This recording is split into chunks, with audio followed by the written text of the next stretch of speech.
अस्सलाम वालेकुम नाज़रीन, प्रोग्राम खबर से खबर विद नातिया मिर्ज़ा में खुशामदीद। नाज़रीन, वज़ीर आज़म ने एक दफ़ा फिर वाज़ेह अल्फाज में कहा कि हम सबसे बातचीत करने को तैयार हैं, चाहे वो राइट का हो, चाहे वो लेफ़्ट का हो, चाहे वो वज़ीरिस्तान हो, चाहे वो बलूचिस्तान हो। अगर किसी से हाथ नहीं मिलाऊंगा तो वो सियासतदान जो पैसा चोरी करके भागे या मुल्क से चले गए। सियासत की बात एक तरफ करेंगे, ऑल्दो कि एहसन इकबाल साहब ने जवाब दे दिया कि जी आपसे एनआरओ मांग कौन रहा है। बट एनीवेज, जब बात होती है सबसे बातचीत करने को तैयार है, तो हमने देखा कि टीएलपी से भी बातचीत की गई, लेकिन किन शराइत पर की गई वो शराइत खुफिया है, हमें नहीं पता। टीटीपी से भी कहा गया कलअदम जमात से कि जी हम उनसे मुज़ाकरात कर रहे हैं, किन शराइत पर कर रहे हैं वो भी खुफिया है, किसी को नहीं बताया गया। और फिर उसके बाद फायरबंदी भी हुई और फायरबंदी ख़त्म होने का ऐलान भी हो गया। ये मुआहदे खुफिया हैं या ये मुज़ाकरात खुफिया हैं, इनकी क्या वजूहात हैं, क्या आवाम को इनका जानने का हक़ नहीं है। हमारी एक साने सियालकोट में पाकिस्तान की दुनिया भर में बदनामी हुई और उसके बाद कम अज़ कम ये कंसेंसस हुआ, जिसमें मौलाना ताहिर अशरफी साहब की खिदमात भी काफ़ी ज़्यादा रहीं कि उन्होंने तमाम मकतबा फ़िक्र के उलमा हज़रात को यकजा किया और उनको एक नैरेटिव पे उनका एक कंसेंसस डेवलप करने की कोशिश की। लेकिन साथ ही असल में मसला है कि हमें इंतहा पसंदी की जंग लड़नी है, यानी इंतहा पसंदी का जो माइंडसेट है उसके खिलाफ हमें जंग लड़नी है। और उसमें जो माजी में जो रियासती पॉलिसीज़ भी हमारी रही हैं, इस पर कोई दो राय शायद नहीं है और इसको भी शायद तब्दील होने की ज़रूरत है। क्या वो तब्दील होने को तैयार है? इन तमाम चीज़ों पे ज़रा बात करेंगे। और फिर राना सनाउल्लाह साहब वो कहते हैं कि जो लेकर आए थे वो ही लेकर जाएं, यानी वोट को इज्जत दो वाली बात ख़त्म। प्रोग्राम का बाकायदा आगाज़ करते हैं। जो पैनलिस्ट है उनसे आपका तारुफ करा देती हूँ। मौलाना ताहिर अशरफी साहब, special representative for religious harmony. अस्सलाम वालेकुम मौलाना साहब, thank you very much for your time. General retired Ejaz Awan साहब, डिफेंस पॉलिटिकल एनालिस्ट। अस्सलाम वालेकुम जनरल साहब, thank you very much for your time as well. मौला अमीर अब्बास साहब, एंकर पर्सन है, सीनियर पॉलिटिकल एनालिस्ट, हमारे साथ स्टूडियो में मौजूद है। अस्सलाम वालेकुम अमीर अब्बास, बहुत शुक्रिया आपके टाइम का भी। मौलाना साहब, बात तो ये है कि साना सियालकोट, जिसके बाद जो खिदमात आपकी भी रही, आपने बड़ा अच्छा काम भी किया, एक अच्छा जेस्टर भी था। और जब मलिक अदनान को अवार्ड के लिए पीएम हाउस में तकरीब हुई, वहाँ पर भी तमाम मकतबा फ़िक्र के मौलवी हज़रात वहाँ पर मौजूद थे, उलमा इकराम वहाँ पर मौजूद थे, कंसेंसस डेवलप। लेकिन सर, जब हम मुआहदे करते हैं तो वो मुआहदे हम आम क्यों नहीं करते? ऐसी कौन सी खुफिया शराइत होती हैं जो हमें अवाम से छुपानी होती हैं, जो अपने पार्लियामेंटेरियन से भी छुपानी होती हैं, और उसके बाद एक अजीब इंतहा पसंदी में हम इजाफा ही देखते, कमी नहीं देखते? बिस्मिल्लाहिर्रहमानिर्रहीम, नहमदुहु व नुसल्ली व नुसल्लिमु अला रसूलिहिल करीम। पहले तो मैं बड़ा आज खुश इसलिए हूँ कि आपने जनरल साहब को बुला के मेरा बहुत सारा मसला हल कर दिया है। अब जो आपके सवाल का जवाब है वो मैं अर्ज़ करूं कि देखिए, गुजारिश ये है कि ये जो मर्ज़ हमें लाहिक है ना, जो अब कैंसर बन गया है और हम एक ऐसी खाई में गिर गए हैं जहां से निकलने के लिए हम हाथ पांव मार रहे हैं, ये 2-4 दिन या 2-4 सालों का मामला नहीं है, ये किसी एक तबके का भी मामला नहीं है। हमारे यहाँ बदकिस्मती ये है कि हम निशाना सिर्फ 1 या 2 इदारों को बना लेते हैं या एक दौरे हुकूमत को बना लेते हैं। अगर तारीख़ में हम देखें तो हमें नज़र आएगा कि निज़ाम मुस्तफ़ा की तारीख से लेकर आज तक, मैं 77-76 जो हमने पढ़ा देखा है कि हर जगह पर मज़हब को इस्तेमाल किया हर किसी ने।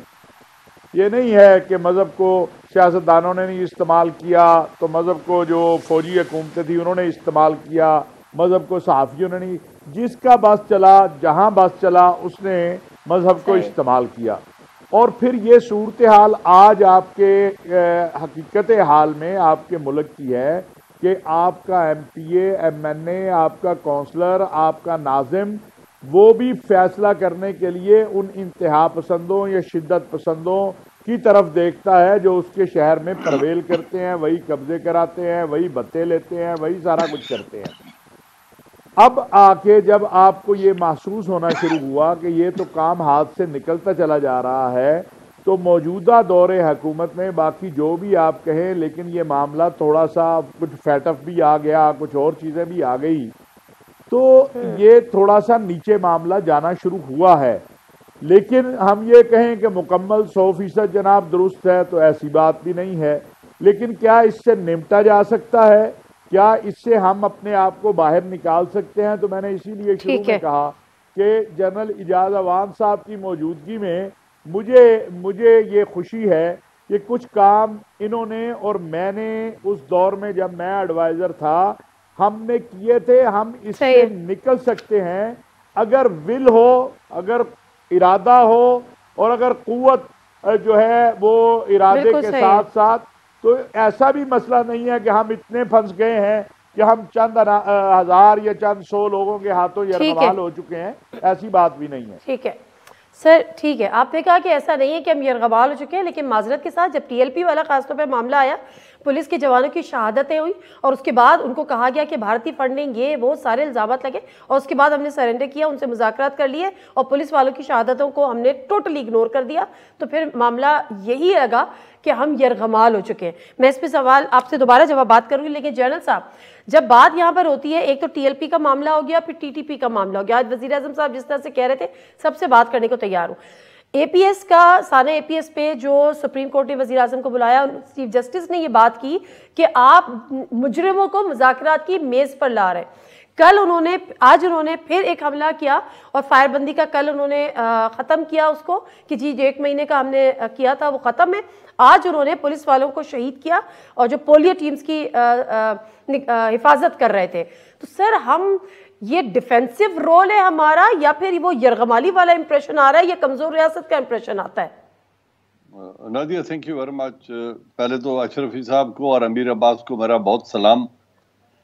बात यह है कि अशरफी साहब ने बड़ी एक मुदल्लल और गहरी बात की है कि अगर विल हो तो चंद 100 या चंद हजार अफराद रियासत को यरगमाल नहीं बना सकते, लेकिन अनफॉर्चुनेटली ऐसा होता आया है और हर हुकूमत ने, मिलिट्री एंड सिविल शामिल, जिसमें सिविल के आपके सामने 10 मैं मुआहदे रख देता हूं, जो जब कभी ऐसी तंजीमें सड़कों पर आई हैं तो उनके साथ मुआहदे किए गए।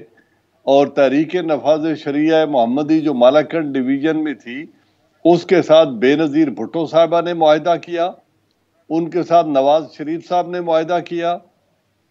फिर जब ताहिरुल कादरी साहब आए तो कमर कायरा और चौधरी शुजात हुसैन ने कंटेनर में बैठ के उनके साथ एक मुआहदा किया।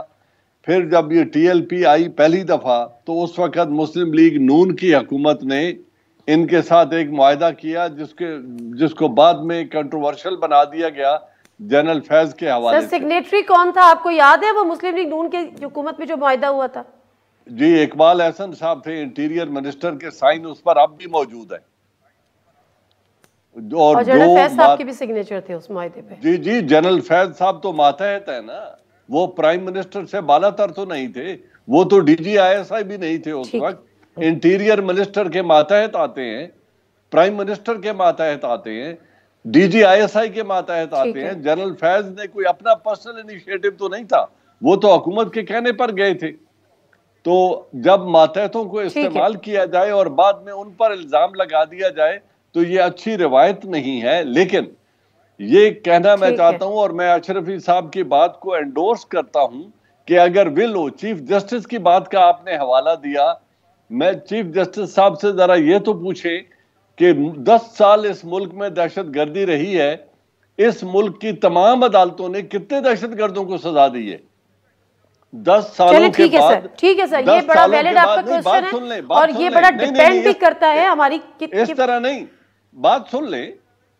उसके बाद पार्लियामेंट को मिलिट्री कोर्ट्स लगानी पड़ी और मिलिट्री कोर्ट्स के जरिए सजा दी गई, और फिर भी 160 सजा याफ्ता लोगों को हाई कोर्ट पेशावर ने बरी कर दिया। तो हमारे जब तक निजाम अदल ना हो, जब तक मुजरिमों को सजा न दी जाए, जब तक उनकी सरकोबी न की जाए, तो इस तरह के मुआहदे होते रहेंगे। दुरुस्त फरमा रहे हैं। मैं ब्रेक लेती हूँ, ब्रेक से वापस आती हूँ। इसीलिए मैंने बात, सियासती पॉलिसी में हमें तब्दीली लेकर आना पड़ेगी। 2 चीज़ें अमीर अब्बास आपके लिए सवाल छोड़े जा रही हूँ कि एक तो ये कहा गया कि हम इस खाई में गिर गए, क्या हम इस खाई में खुद गिर गए या हमें गिरा दिया गया, और फिर अब निकालने के लिए तैयारी क्या है, प्लस वो जो मुआहदों की तफसीलात क्या मंजर आम पर आएंगी या नहीं आएंगी, विल है क्या, अब वाकई इतनी सीरियस विल है? अमीर अब्बास साहब, ब्रेक लेती हूँ, ब्रेक से वापस आती हूँ, तो यहीं से शुरू करेंगे।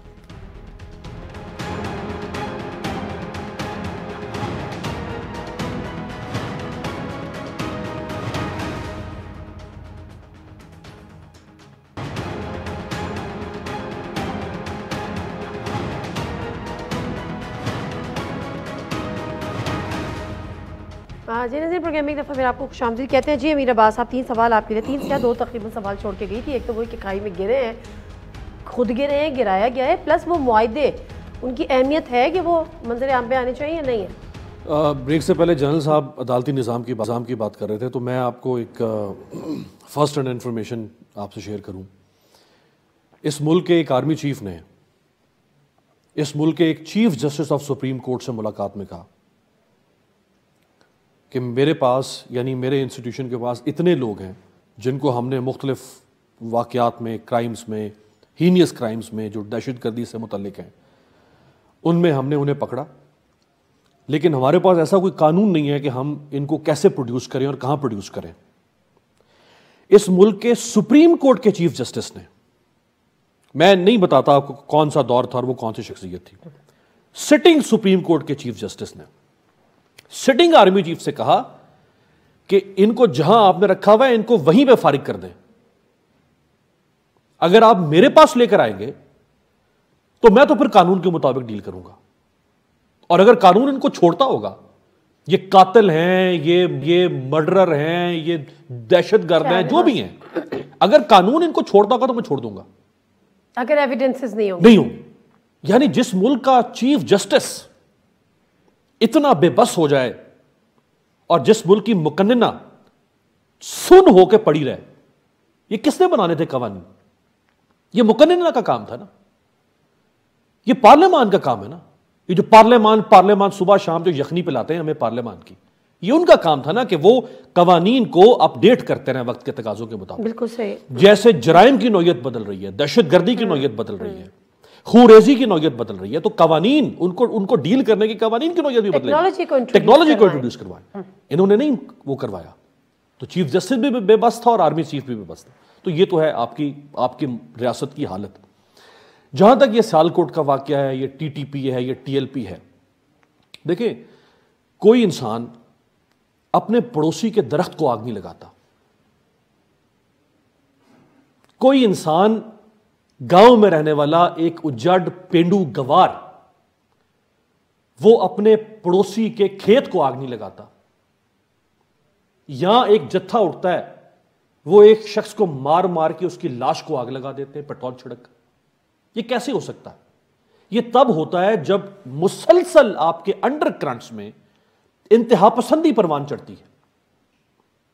जिन्होंने ये काम किया उनकी तरबियत हुई है, और फिर उनकी आम माफिया भी तो हुई हैं। हम माफिया, सारी बातें होती, आम माफिया हुई हैं। असल में बात ये है ना कि हम इस प्रोसेस से गुजरते हैं, हमने पूरी एक जंग लड़ी दहशतगर्दी की तालिबान के खिलाफ, और फिर अब हम उनसे कहते हैं कि जी बैठ के बात करो। अब उनके मजबूर हैं कि जी वो हमसे सीज फायर का ऐलान करते हैं और उनका गरूर देखें आप। उन्होंने बड़ा अच्छा बयान, उन्होंने बिल्कुल आपकी औकात आपको याद दिलवा। वो कहते हैं जाओ भाड़ में जाओ, हम नहीं आपके मुआहदे को मानते। वो एक तरफा तौर पर मुआहदा मनसूख कर रहे हैं। उनकी औकात क्या है? वो कातिल है हमारे। हम उनके साथ उनको कह रहे हैं कि भाई हम आपके साथ डील करते हैं, मामला तो खत्म करते हैं। ठीक है, वो हमें कह रहे हैं जाओ भाड़ में जाओ। जी बिल्कुल मौलाना साहब, इसका हमें जवाब चाहिए, क्योंकि अदालती निजाम पर तो हम उंगलियां उठाते हैं, लेकिन वही वाली बात है कि इसको तब्दील करने के लिए हमारे पास कुछ नहीं है। मुझे याद है चीफ जस्टिस साकिब निसार साहब, जब बिल्कुल उनका टेन्योर खत्म हो रहा था, उस वक्त भी एक प्रोग्राम था और उसमें वो जाते जाते भी वज़ीर आज़म पाकिस्तान इमरान खान से ये कह कर गए थे कि खुदा के लिए कानून में तरमीम कीजिए। देखिए, गुजारिश ये है जो जनरल साहब ने कहा और अमीर अब्बास साहब ने कहा, बात ये है कि मैं तो आपसे गुजारिश की है कि ये जो हम खाई में गिरे हैं या आग में गिरे हैं, ये किसी एक की वजह से नहीं है। मैं कह दूं कि अदलिया जो है, हमारी पार्लियामेंट ने भी कुछ नहीं किया, हमारे सियासतदानों ने क्या अब बात करें, क्या हमारे सियासतदान कोई खड़ा हुआ है इंतहा पसंदों और दहशतगर्द तंजीमों के सामने? कोई क्या मुआहदों की हमने पेशकश नहीं की? हमने यहाँ तक नहीं कहा कि हमारे सूबे में कुछ ना करो, दूसरी जगह जो मर्जी करते रहो। ये हम ही ने कहा हुआ है ना, हमारे में से लोगों ने कहा हुआ है ना। मैंने तो वो खत भी देखा हुआ है और जनरल साहब ने भी देखा हुआ होगा कि जो खत गया था और उसके जवाब में हकीमुल्लाह मसूद का खत आया था। तो ये बात ये है कि अभी मैं तो ये बात समझता हूँ, और जो आपने बात की तहरीक लब्बैक की, मैं एक गुजारिश कर दूँ कि देखिए, ऐसे हालात में जब आपके यहाँ ये सूरत हाल हो कि कोई मजहबी सियासी क़ुव्वत पूरे कद काठ के साथ अपनी रियासत के साथ खड़े होने को तैयार ना हो, जब आपके यहाँ आवाम के अंदर तफरीक हो, तो फिर ऐसे हालात में आप बातचीत ही करते हैं। और उस बातचीत का पहला नतीजा मैं समझता हूँ अच्छा आया है, और वो ये है कि सानिया सियालकोट के ऊपर तहरीक लब्बैक ने ना सिर्फ मजम्मत की बल्कि कहा कि इन मुजरिमों को लटकाओ, और उनसे अपने आप को अलहदा करके कहा कि हमारे ये लोग नहीं हैं, हमारा इनसे कोई ताल्लुक नहीं है। तो ये एक अच्छा रिजल्ट आया है। लेकिन मौलाना साहब पंजाब पुलिस के जिन जवानों को शहीद किया था उससे उन्होंने ताल्लुकी का इजहार किया, उनको कहा कि उनको भी लटकाओ। मैं वही आपको अर्ज करने लगा हूं, चूंकि जो पिछला मुआहदा था उसमें जो आखिरी दिन था उसमें मैं शरीक हुआ था, और अभी आईजी पंजाब ने और पंजाब हुकूमत के तर्जुमान ने ये पिछले हफ्ते ही बताया, मेरे साथ थे वो प्रेस कॉन्फ्रेंस में, कि बिल्कुल किसी मुआहदे में जिन लोगों ने पुलिस वालों को कत्ल किया है या जख्मी किया है उनके लिए कोई माफ़ी नहीं है। ये बड़ी क्लियर बात है। और ये उस वक़्त भी, जिस वक़्त रमज़ानुल मुबारक में ये मुआहदा हो रहा था, उस वक़्त भी ये बात बड़ी वाज़े और क्लियर की गई थी कि भाई जो लोग पुलिस वालों के कत्ल में मुलव्वस हैं उनके लिए कोई माफीनामा नहीं है, उनके लिए कोई मुआहदा नहीं है। तो ये तो आईजी पंजाब भी बता रहे हैं। पंजाब हुकूमत तो हमें बताएं फिर गिरफ्तारियां कितनी हुई, फिर तो हमें ये भी जानना है कि फिर पुलिस वालों के शहादत जिन्होंने मार दिया उनमें से गिरफ्तार कितने हुए तहरीक लब्बैक के जिन्होंने मारा था? मेरे पास इस वक्त फिगर तो नहीं है, लेकिन मुझे ये इल्म है कि बहुत सारे लोग गिरफ्तार हुए हैं, मुकदमा चल रहे हैं।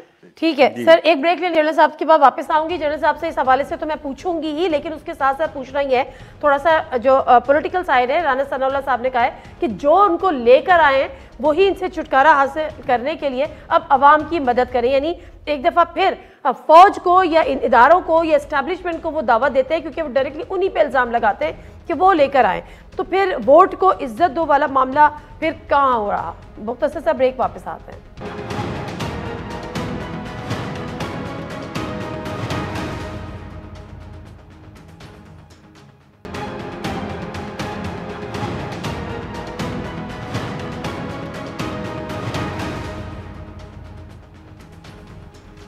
जी नाज़रीन, प्रोग्राम में एक दफ़ा फिर आपको खुशामदीद कहते हैं। जनरल साहब, मामला यहाँ पर यह है कि अब चूँकि सानिया सियालकोट के बाद एक जो अवाम में गम गुस्सा हुआ, उसके बाद जो हुकूमती तर्ज पे, हुकूमती सतह पे जो पॉलिसी अपनाई गई, उससे बज़ाहिर तो यही लगता है कि ये टर्निंग पॉइंट साबित हो रहा है।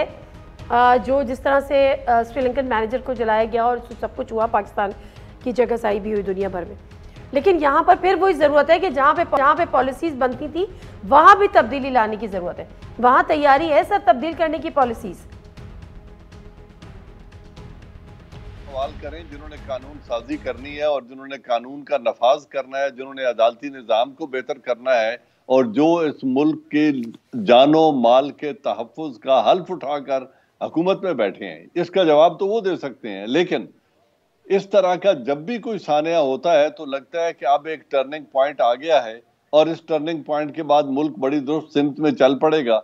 लेकिन चंद हफ्ते या चंद माह गुजरने के बाद फिर बात खली वली हो जाती है, लोग उसे भूल जाते हैं और फिर उसी डगर पे चल पड़ते हैं, क्योंकि हम लोग पॉलिसीज का तसलसल इस मुल्क में कभी नहीं रहा। जिन मुआहदों की बात मैंने आपसे की थी, अगर वो मुआहदे अवाम को दिए गए हैं तो ये भी दिया जाना चाहिए और मुआहदे हुकूमत पार्लियामेंट के साथ डिस्कस करे, इसमें कोई दो राय नहीं है। और जब भी कोई स्टेट पॉलिसी बनती है तो उनको शेयर होना चाहिए, इसमें भी कोई दो राय नहीं है।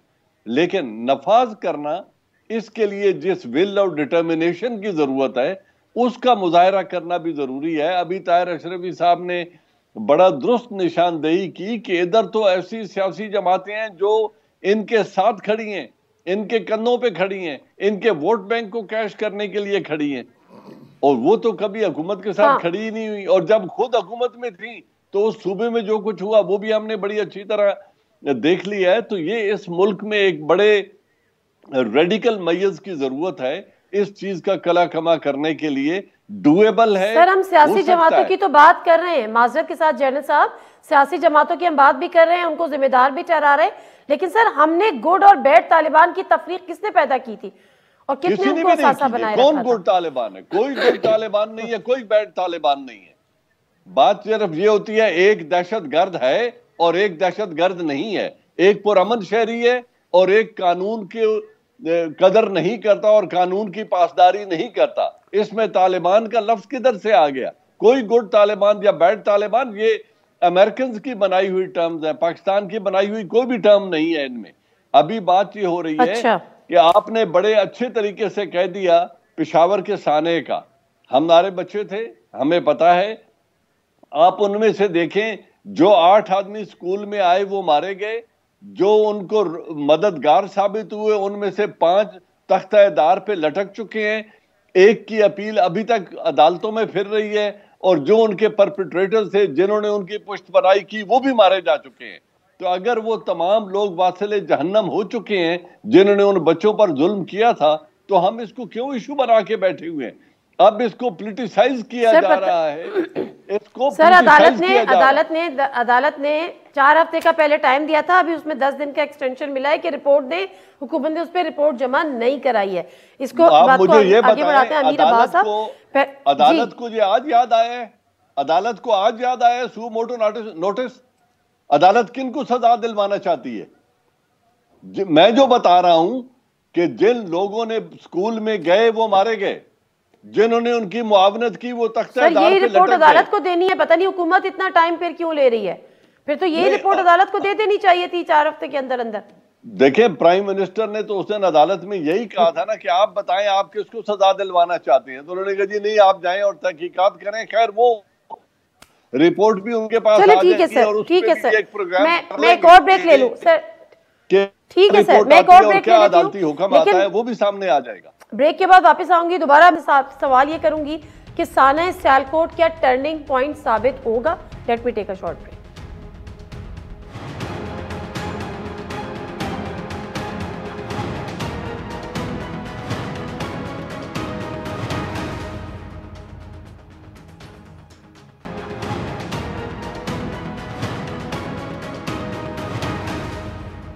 जी नज़र प्रोग्राम में एक दफ़ा फिर आपको खुश आमदीद। अमीर अब्बास साहब,